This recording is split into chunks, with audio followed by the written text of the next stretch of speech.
Hi there and welcome to the Met Office 10-day trend. It's been an unsettled October so far for many places, and the big question this week is whether that wet and windy weather will continue or whether high pressure will build instead. That was certainly the question in last week's 10-day trend, and the answer, if you watched it, all depended on the track of Hurricane Sam and whether it would buckle the jet stream and push the storm track to the north of the UK or not, as the case may be. Now, at the time of recording, you can see what's happened. This low pressure is ex-Hurricane Sam, and it has indeed been swept up by the jet stream, and the tremendous energy associated with that hurricane has helped to push the jet stream to the north of the UK, that storm track to the north of the UK as well, with high pressure building in from the south. But another indirect influence from this ex-hurricane is that it's also containing a lot of subtropical humidity, and that humid air and moisture is going to be pushed towards the UK over the next few days on these brisk southwesterly winds. That means that many places will turn warmer, unusually warm for the time of year. But across northwestern parts, especially western Scotland, we're going to see a lot of wet weather as that humid air pushes in against the mountains. And that's certainly the case on Wednesday night into Thursday. Some wet weather across Scotland, parts of northwest England and Northern Ireland, but the most persistent rain there over the higher ground of western Scotland. Some drizzle, perhaps spots of Wales and the southwest, low cloud in western parts of the UK. Brighter skies further east, where there will be some sunny spells, and those temperatures way up compared to the average, compared to the last few days, 20-21 Celsius in places. Fast forward to Friday, and very similar weather on Friday afternoon, with further pulses of wet weather for western Scotland in particular, Northern Ireland as well. A lot of cloud cover here, areas of cloud elsewhere, but some sunshine for parts of northern England, the Midlands into East Anglia, 20-21 Celsius still obtainable. And not to mention the very mild nights that we're expecting over the next few nights, with temperatures in some places remaining in the mid-teens.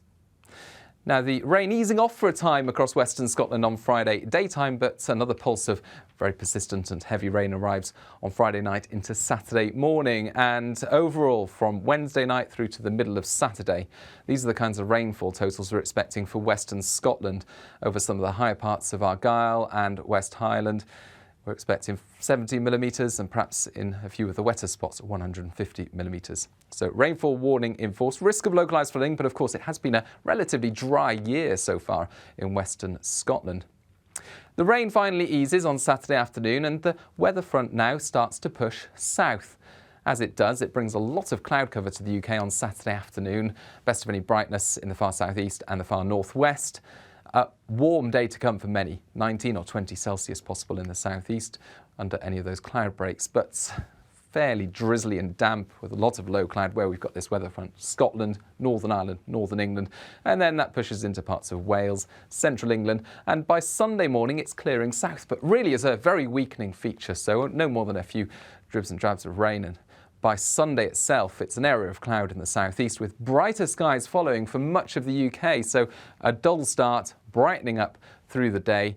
Just some blustery showers and some strong winds there for the far north of Scotland as this low skirts past.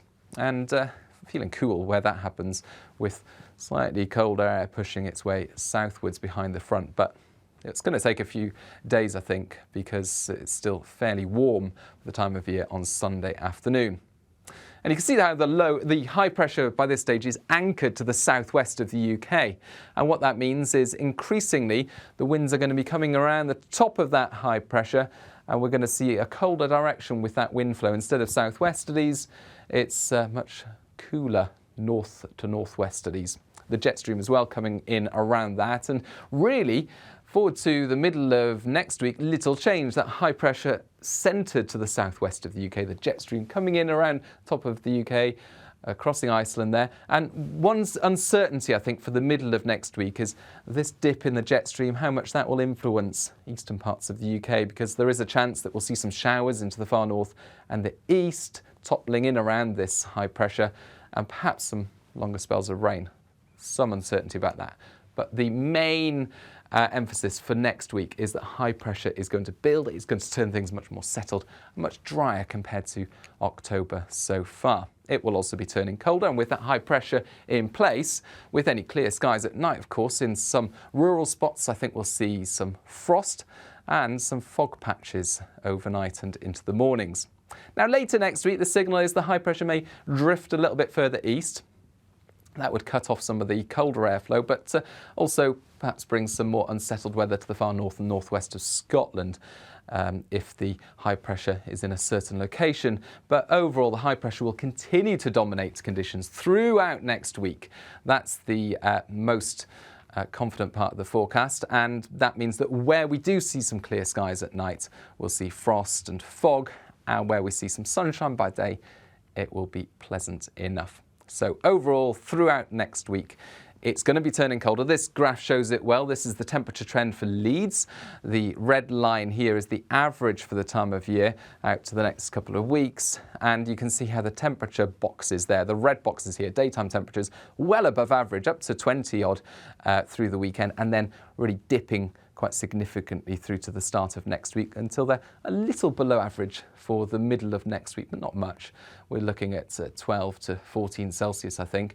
And then by night, I should say, the blue line there indicating the average at about 8 or 9 Celsius and above average at first, and then dipping just below average with that increased chance of frosts for the middle of next week to the end of next week.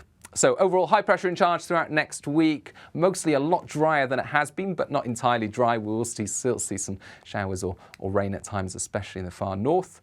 And there will be that increased chance of frost and fog. And of course, we'll keep you updated on the day-to-day detail, which you can find if you follow us on social media. Bye-bye.